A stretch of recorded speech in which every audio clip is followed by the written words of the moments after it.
جناب محبوب شیخ صاحب بھارت، السلام علیکم۔ آپ کا سوال ہمیں موصول ہوا، آپ کے یاد فرمانے کا شکریہ، جواب حاضر۔ آپ نے پوچھا کچھ لوگ کہتے ہیں کہ نماز کے بعد دعا نہیں مانگنی چاہیے، کیا یہ درست ہے؟ محترم محبوب شیخ صاحب، سب سے پہلے تو آپ یہ بات ذہن میں رکھیے کہ دعا کس سے مانگی جاتی۔ اگر دعا اللہ تبارک و تعالیٰ سے مانگی جاتی تو اللہ تبارک و تعالیٰ سے مانگنا بھی اگر منع ہو جائے تو ایسے بے وقوفوں سے پوچھئے کہ آخر کس سے مانگا جائے۔ اب رہا مسئلہ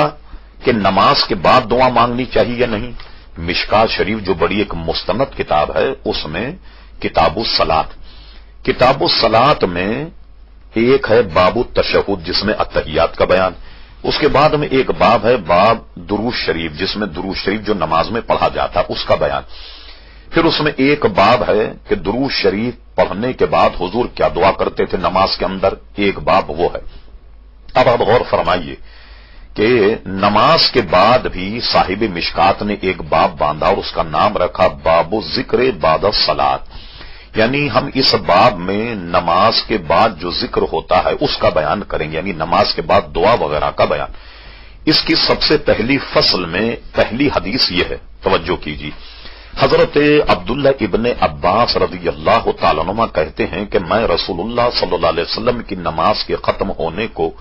تکبیر سے پہچان لیتا تھا، یعنی آپ نماز کے آخر میں بلند آواز سے اللہ اکبر کہا کرتے تھے، یعنی ان کا کہنا یہ ہے کہ نماز کے بعد اللہ اکبر کا جب حضور ذکر کرتے تو میں پہچان لیتا کہ نماز ختم ہو گئی۔ اب آئیے اس سے متصلاً دوسری حدیث جس کو حضرت ام المومنین عائشہ صدیقہ رضی اللہ تعالی عنہا بیان کرتی، کہتی ہیں کہ رسول اللہ صلی اللہ علیہ وسلم جب سلام پھرتے تو دعا کے پڑھنے کی بقدر بیٹھتے اور یہ پڑھا کرتے اللہم انت السلام ومنک السلام تبارکتا یا ذل جلال والاکرام، یعنی اے اللہ تبارک و تعالی تو سلام ہے اور تجھ ہی سے سلامتی ہے، بابرکت ہے تو اے عظمت اور بخشش کے مالک۔ بتائیے یہ حدیث حضرت ام المومنین نے بیان کی، اور اسی طریقے سے نبی کریم علیہ الصلوۃ والسلام نماز کے بعد میں جو دعا کیا کرتے تھے، حضرت ثوبان رضی اللہ تعالی عنہ سے بھی حدیث ہے، اس کے فوراً بعد حضرت مغیرہ ابن شعبہ سے بھی حدیث ہے، ان کے بعد حضرت عبداللہ ابن زبیر سے بھی حدیث ہے کہ نبی کریم صلی اللہ تعالی علیہ وسلم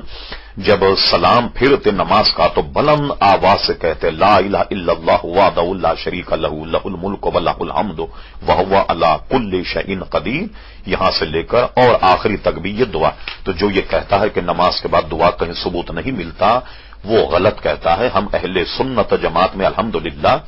فرض نماز کے بعد بھی ہم دعا کرتے ہیں اور پوری نماز ختم ہونے کے بعد بھی ہم دعا کرتے ہیں، اور یہی مسلک صحیح ہے۔